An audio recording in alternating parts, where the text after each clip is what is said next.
Vamos lá então, volume 4, aulinha de correção de exercícios para a nossa avaliaçãozinha de amanhã, para ficar tudo bem fresquinho na tua mente. Vamos fazer uma questãozinha da física C. Já estava com saudade de circuitos elétricos. Falava o seguinte, 12 e 15, né? Página 16, física 4C, tinha um circuitinho bonitinho assim, ó. Resistor de 3 ohms conectado em série a 1 amperímetro A1, depois resistor de 6 ohms e sobre ele algo inusitado, 1 amperímetro A2 conectado em paralelo, depois passa por mais um resistor e com uma fonte de tensão de 12 volts, do outro lado do circuito eu tenho uma fonte de tensão apontando no sentido oposto dessa, de 5 volts, e mais um resistor.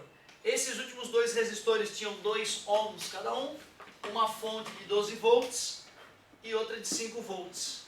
E essas fontes conectadas em paralelo com voltímetros. O voltímetro V2 está aqui e o voltímetro V1 está acolá. Alto circuitinho, cara. Ih, cara, tu bota isso aí no vestibular, um monte de gente não vai nem... Ah, meu Deus, o que é aquilo ali? Meu, caiu altas questões foda no vestibular, a galera vai pensar. A grande imensa maioria. Não é não, cara. Vamos fazer essa questão aí. Questão bonita essa, mas não é... Tem uma sutilezazinha ou outra que é perigosa. Ótima pedida. No circuito da figura, os instrumentos de medição são ideais. Tu vê, o aluno tem que saber o que significa um amperímetro ideal e o que significa um voltímetro ideal. Qual é a característica de um amperímetro ideal? O amperímetro, ele tem que ler a corrente elétrica, não é? Para que ele leia a corrente elétrica que passa pelo objeto que ele quer medir a corrente elétrica, ele tem que estar em série ou em paralelo? Em série, porque é em série que a corrente é igual. Se ele for colocado em série no circuito, se ele tiver resistência alta, ele altera o circuito, né? Concorda comigo? Portanto, para que um amperímetro seja conectado em série e não altere o circuito no qual ele foi conectado, então a resistência dele tem que ser baixíssima, idealmente falando, 0. Amperímetros ideais têm resistência elétrica nula. Caramba, esse amperímetro está instalado corretamente. Mas se eu pego um cara que tem resistência nula e conecto ele em cima de um resistor, eu estou fazendo algo chamado de curto-circuito naquela resistência elétrica. Essa resistência elétrica não vai fazer parte do circuito, porque ela está em curto. Essa eu acho que era a principal sutileza da questão. Ter percebido que o amperímetro ideal, quando instalado em paralelo sobre um elemento do circuito elétrico, gera um curto-circuito em cima desse elemento, tirando o elemento do circuito. Logo, toda a corrente elétrica passa por esse amperímetro e passa por esse outro amperímetro, desviando da resistência elétrica. Qual é a característica de um voltímetro ideal? Primeiro, o voltímetro mede volts, mede a diferença de potencial. Portanto, ele deve ser instalado de tal forma que ele tenha o mesmo potencial da coisa que ele quer ler. Atenção. E a ligação que gera o mesmo potencial é em paralelo. Portanto, voltímetros só podem ser instalados em paralelo.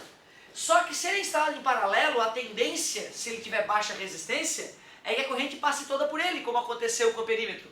Para que ele não desvie a corrente para cima dele, ele deve ter a característica inversa do amperímetro. Em vez de resistência nula, alta, idealmente falando, infinita. Quer dizer que esse voltímetro está instalado corretamente em paralelo com esta bateria, com esta fonte, e esse aqui também, em paralelo. E como eles são perfeitos, eles não vão interferir. É como se eles não estivessem ali.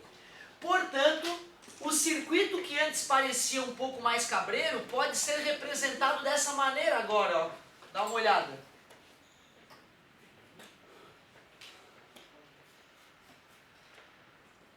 Tirei aquele cara porque ele está em curto-circuito, lembra?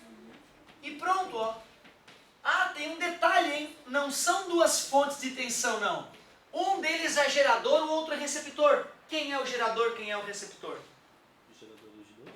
O gerador é o maior, né? Então a corrente convencional tem esse sentido, né? Embora nós saibamos que os elétrons fluem no sentido oposto. Esse cara aqui é um receptor, né? Concorda comigo? Para não ter que usar a equação do gerador, a equação do receptor, vamos usar a fórmula sagrada dos circuitos elétricos. V igual a R, V0 enquanto o outro consome 5. E essas resistências estão todas em série. 2 mais 3 mais 2, totalizando 7, tudo bem? Somei as resistências, pois elas estão em série. Ficamos com 7 igual a 7 vezes I. A intensidade da corrente elétrica no circuito é 1 ampere. Tu vê, né, cara? Já fui resolvendo o circuito sem nem ler. Vai que a pergunta é bem boa e não tem que fazer a conta, né? Que perigo, não façam isso no vestibular. Porque como ele é mais, tem mais energia por unidade de carga, ele consegue vencer esse cara que empurra as cargas elétricas no sentido oposto, né? Como esse cara que vence esse, a corrente elétrica vem nesse sentido e atravessa esse cara no sentido oposto do qual ele entregaria energia. Então ele não está fornecendo 5 volts, ele está consumindo. Por isso, menos 5. Certo? Se tiverem só 2 caras, não é difícil descobrir quem é gerador e quem é receptor. 2 caras com a DDP em sentidos opostos, né? Porque se a plaquinha positiva estivesse em cima e a negativa embaixo, os dois seriam geradores. Aí seria 12 mais 5. Beleza? Professor, Pois não. a plaquinha maiorzinha significa que ela está, tipo, sai energia dali. Ó, isso aí já é bacana eu ter falado isso. Importante a gente voltar atrás quantas vezes for preciso. Comentando com um professor de química, né? Lá do Oeste, ele fala, putz, cara, nossa matéria é chata. Como é chata a nossa matéria? Porque a gente vai perder dos alunos com o passar do tempo. É natural, não é culpa tua. É que é tanto detalhezinho que se um detalhe fica para trás, aquele detalhe precisa para interpretar uma questão e já vai ficando uma lacuna. Vamos voltar na humildade. Teve uma aula lá no começo dos circuitos elétricos que eu te falei sobre o sentido convencional e real da corrente elétrica. Eu te mostrei como é que se determina isso. Para que tu saiba para onde é que essa coisa empurra a corrente elétrica, tu só tem que lembrar que o grandão, pequenininho. Pronto. Piadinha tosca para tu lembrar qual que é positivo ou que é negativo. Caixa de chocolate grande. Ah, que positivo, que legal. Ah, é um bombonzinho pequenininho. Ah, que merda. Saca? É mais ou menos salário grandão. Pô, positivo. Ah, saláriozinho. Negativo, que merda. Não tem como esquecer. Grandão, positivo. Todo mundo quer as coisas maiores, geralmente, né? Pequenininho. Ah, que ruim. Tudo bem? Piadinha tosca para tu não esquecer, beleza? Entendeu, né? Piada tosca. A galera, quando começou a estudar corrente elétrica, achava que as baguinhas que passeavam no fio eram positivas. Aí tu larga uma baguinha positiva ali, outra ali, ó, e lembra que os opostos e os iguais, por isso que a corrente elétrica vai ser assim, né? Essa é a real ou é a convencional? É a convencional, né? Porque depois da experiência da fina lâmina de ouro de Rutherford e Bohr, lá pelos idos de 1900, nós descobrimos que as partículas que têm mobilidade nos fios sólidos são as partículas e como os opostos. Esse cara vai ser atraído pelo polo positivo e vai ser repelido pelo polo. Esse é o sentido real. Quando a gente faz essa análise do circuito elétrico, a gente não precisa se preocupar com o sentido real, só com o convencional. Pensa nesse cara aqui, negativo e positivo. Se tu largar a baguinha positiva no fio, elas vão querer tomar esse sentido, né? Concorda comigo? Esse cara é menos e é mais. Se eu largo baguinhas positivas no fio, elas vão ser empurradas no sentido oposto. Quem que é o cara mais forte? Esse aqui, né, é mais forte, então esse cara não vai conseguir empurrar a corrente elétrica nesse sentido. A corrente convencional é definida pelo cara maior. Por isso que ele é o gerar e o mais fraquinho virou show. Tu vê, né? Não parece que é aquela coisa ali que pode nos fazer falta nessa hora, né? Mas assim, tu falou que... Fica à vontade, fica tranquilo. Sabe o que é uma coisa mais perigosa que essa? É ter vários desses, uns apontando para um lado, outros para o outro. E a técnica não muda muito, gente. Tu pega todo mundo que injeta a corrente para o mesmo lado e soma a DDP de todo mundo. Bum, bum, bum, bum. Pega todo mundo que joga a corrente no sentido oposto, soma a DDP de todo mundo. A equipe que a soma der maior são a equipe de geradores, todos os outros receptores. Que é a UFSC gosta disso, gosta de embaralhar geradores e receptores e pede para o aluno definir quais são os geradores, quais são os receptores. Entendi. Tu falou que tu usa sempre o sentido não real da coisa. Isso, convencional. Por quê? Por motivos históricos. Como o estudo começou assim, depois que os cientistas descobriram que estava errado o sentido, eles, mas tudo bem, não vai mudar nada do nosso raciocínio, vamos manter do jeito que a gente sempre fez. Assim surge mais uma questãozinha pro vestibular, vamos pensar assim, né? Eu fiquei puto quando me falaram isso também, porque babaquice, pô. Esquece o sentido errado, começa a usar o certo, né? Mas não, historicamente não foi assim. O ser humano, ele né, tem dificuldade de se moldar novas ideias, né? E isso está presente na física também. A gente só vai usar o sentido real se me pedirem pra usar. Sim, só se te perguntarem para onde é que os elétrons estão fluindo, aí tu te preocupa com eles. Se te perguntarem qual é o sentido da corrente elétrica, está embutido nesta pergunta o sentido convencional, o sentido errado. Viaja, ser humano e os seus egos inflados. Meus queridos, ele queria saber a leitura dos amperímetros e dos voltímetros. Nós calculamos a corrente nesse circuito, né? Esse circuito representava esse, certo? Então eu descobri que pelo circuito circula uma corrente de 1 ampere. Esse cara mede 1 ampere. 1 ampere vem por aqui, esse cara também mede 1 ampere. Agora só falta descobrir qual é a tensão nos polos do gerador e qual é a tensão nos polos do receptor. Vamos fazer de duas maneiras. Vamos fazer intuitivamente e da maneira ninja, com a equaçãozinha bem bonita. Intuitivamente, se passa 1 ampere nesses 2 ohms, quanto que eu perco de tensão elétrica, volts? 1, deixa eu ver, R vezes I. Quanto? 2 volts. Se eu gero 12 e perco 2, sobra quanto? Perco 2, gero 12, 10, né? Intuitivamente 10. Quando eu vou passar por aqui, quando a corrente elétrica vai passar por aqui, as cargas elétricas supostamente positivas, né? Aqui a carga elétrica vai perder tensão, né? 5 volts. E quando passar por aqui vai perder mais 2 volts, né? 5 volts mais 2 volts, isso aqui tem que ler 7 volts. Concorda? Pelo nosso raciocínio mental, o voltímetro em paralelo com o gerador tem que dar 10. O voltímetro em paralelo com o receptor tem que dar 7. Fizemos intuitivamente. R vezes I. Vamos fazer do jeito ninja. Equação do gerador. Força eletromotriz menos R vezes I. Força eletromotriz 12 menos o R, que é 2, vezes o I, que é 1. Ah, claro que vai dar igual, né, cara? A gente usou a equação, só que mentalmente, né? Certo? Equação do receptor. A força, a tensão nos polos é a força contra a eletromotriz mais R vezes I. Força contra a eletromotriz. 5. Resistência interna daquele receptor. 2. Corrente que o percorre. 1. 2 vezes 1, 2. 5 mais 2. Claro que tinha que dar certo. A gente usou a fórmula só que de cabeça, usando o coração, usando a intuição. Então detonamos a questão. 1 ampere,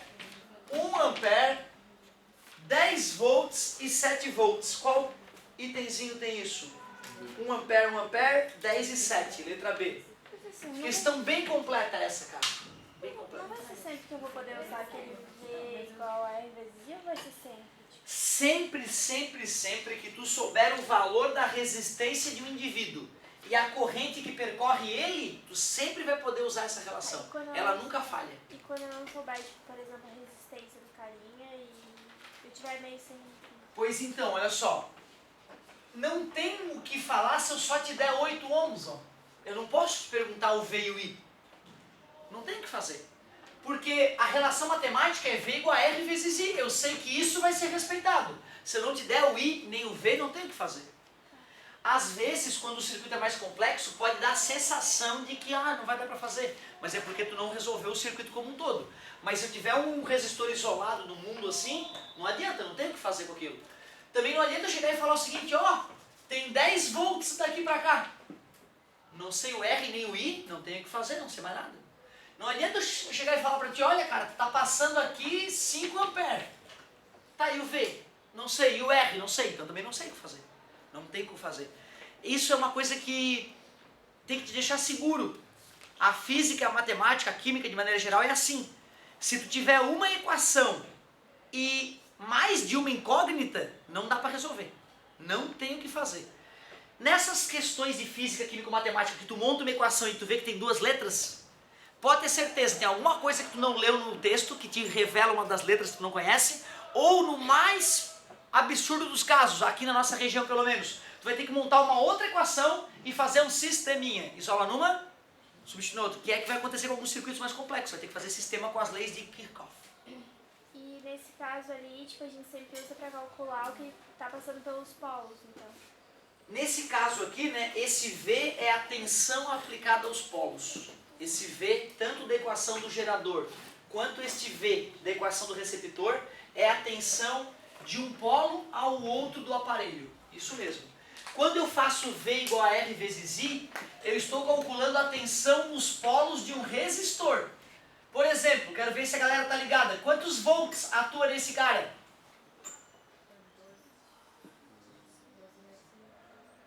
Quantos volts atua nesse cara? 3, porque o R dele é 3, o I é 1, 3 vezes 1, tem 3 volts aqui. Certo? É para isso que serve o R vezes I. Para tu calcular quanto de tensão um resistor está sofrendo. Ele sozinho, aí quando tem um conjunto a gente costuma usar ele ali. Claro, porque tu imagina, ó, isso aqui, ó, tu vê como é perigoso, né? O aluno, o leigo que olha isso, ó, R, 2 ohms e 12 volts, ele pode achar que isso aqui é 12, né?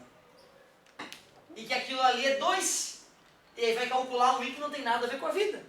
Ele tem que entender que esse V tem que estar em cima do indivíduo que eu estou calculando. Eu não posso misturar o V de uma força eletromotriz com o R de um resistor que está em série com ela.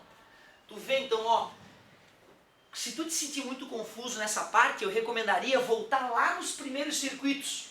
Porque se tu for ver, gente, olha a confusão que está dando na nossa mente. Quando eu te mostrei circuito elétrico, nós vimos todas as 3 possibilidades. Quais são as 3 possibilidades para um circuito elétrico? Bobo como esse. Ou eu te pergunto, volts, e aí eu te dou o R, tu multiplica e faz gol. Ou, qual é a resistência? Fala e fala. Tá multiplicando, passa dividindo, acha o R. Último caso, te dou o R e o V, pergunto qual é o U, e tu resolve. Isso aqui era uma gotinha mais complexo que isso. O que a gente fez para transformar isso nisso? Primeiro percebeu o curto, eliminou o cara. Vimos que as resistências eram 2, 3 e 2, estavam em? Somamos, ficou 7. Então tu vê, ó, no final das contas, ficou o V igual a R vezes I. E o V, um gerava 12, o outro consumia 12 menos 5, o V deu. Então se tu for ver, esse circuito é aquele circuito bobo de antes. Certo? Por isso que é importante a gente dar um passo de cada vez. Nem te estressa em vir pra cá se tu primeiro não dominou todos os básicos de V igual a R vezes I. Certo? Agora já estou mais confiante nesses básicos. Agora vamos fazer um mais apimentadinho. Senão dá uma falsa sensação de que é terrível. Meu, pô, quanta conta, quanto risco. Nem tanto. Curto-circuito, vaza. Ficou em série, somamos, uma soma. Achamos o R. Uma subtração, um gera, o outro consome. Achamos o V. Calculamos o I. Depois pensa, né, cara? R vezes I, perde 2 volts. Gera 12, perde 2. Quanto que eu vou ler? 10. Consome 5, consome 2. Quanto é que eu vou ler? 7. Bem intuitivo. Professor, Pois se é. eu tiver mais de um gerador e mais de um receptor, ali para fazer aquele primeiro R vezes I, eu vou ter que somar os geradores e diminuir da soma dos receptores. Parabéns, garota. Eu não resisto, tua pergunta é muito boa. E é uma coisa que eu gosto de cobrar, porque a UFSC adora fazer isso. Mais de 2, 3 vezes esse tipo de pergunta já foi feito. Então eu te convido a arriscar, ó. Os números vieram da minha mente, tá? Então se der um valor um pouco feio, não se chateie. Mas arrisca sem medo de ser feliz. Dá uma olhada nisso aí, ó. Esse aqui é o sujeito A, esse aqui é o sujeito B, esse cara tem uma resistência interna de 1 ohm e 8 volts. Esse cara tem uma resistência interna de 2 ohms, 10 volts. Esse outro cara aqui é o sujeito C, ele tem resistência interna de 3 ohms e uma DDP de 12 volts. E este último sujeito, que é o sujeito D, tem uma resistência interna de 4 ohms e uma uma DDP de 20 volts. Sabendo que esse resistor tem, vai ficar bem bonito, 40 ohms. Cara, tem tanta pergunta que eu posso fazer para um circuito desse, tanta, que dá até medo. Vou fazer só as mais clássicas. Determine a corrente no circuito. Determine quem são os geradores, quem são os receptores.